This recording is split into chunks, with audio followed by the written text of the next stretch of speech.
The night throbbed with music. Vibrant festival lights painted the sky in hues of emerald, ruby, and sapphire. Laughter echoed through the crowded pathways. Mira held tightly onto her daughter Mara's hand.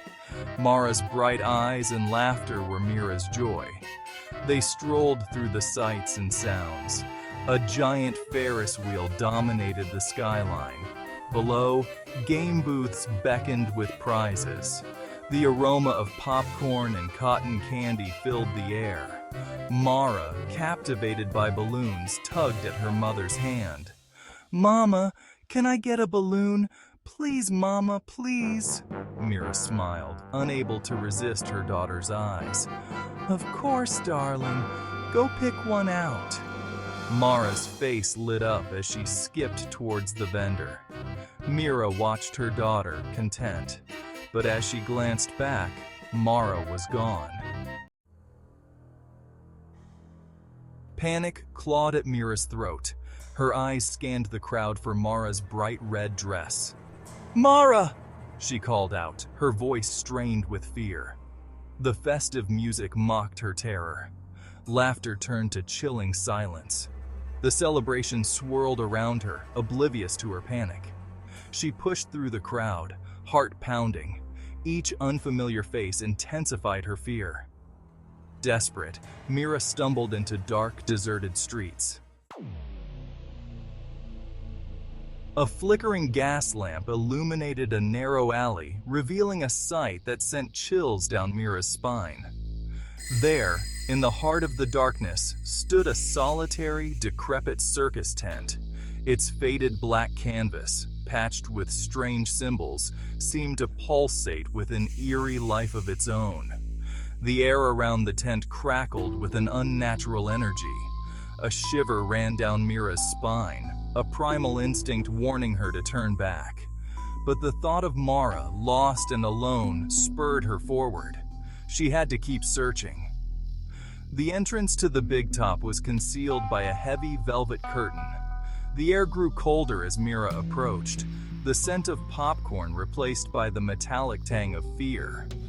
Tentatively, she reached out and pulled the curtain aside, her heart pounding in her chest. The interior of the tent was bathed in an eerie green glow. The air was thick with the smell of incense and decay. A single spotlight illuminated a circular stage in the center of the tent, its bare wooden floor polished to a sinister gleam. A figure emerged from the shadows, his entrance announced by the rhythmic tap of a cane against the wooden floor.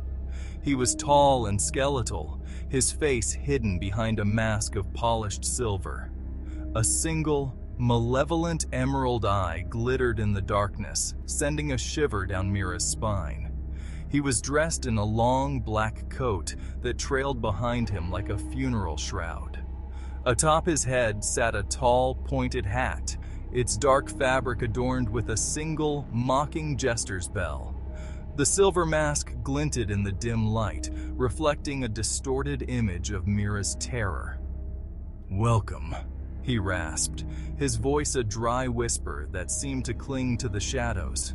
"Welcome to the Carnival of Souls." His thin lips curled into a cruel, knowing smile, revealing a set of teeth filed to sharp points. Mira's breath caught in her throat. She tried to speak, to demand to know what had become of her daughter, but the words wouldn't come. She was trapped in the ringmaster's gaze, frozen by a fear she had never known. The ringmaster's laughter echoed through the tent, a hollow, chilling sound. He raised his hand, his long, bony fingers tipped with sharp, silver nails. "You seek something, lost one," he said, his voice a menacing purr. "Something precious." A spotlight flickered to life, illuminating the stage. There, standing in the center, was a figure that made Mira's heart lurch in her chest. It was Mara. But she was different. Gone was her bright smile, replaced with a grotesque painted grin that stretched unnaturally across her face. Her eyes, once filled with laughter, were vacant and hollow, staring out into the darkness. She was dressed in a miniature clown costume, a grotesque parody of a child's delight. Ruffles and bows adorned the outfit, a sickeningly sweet contrast to the chilling sight of her vacant eyes and painted smile. "Mara?" Mira whispered, her voice trembling. "Mara, it's me, Mama."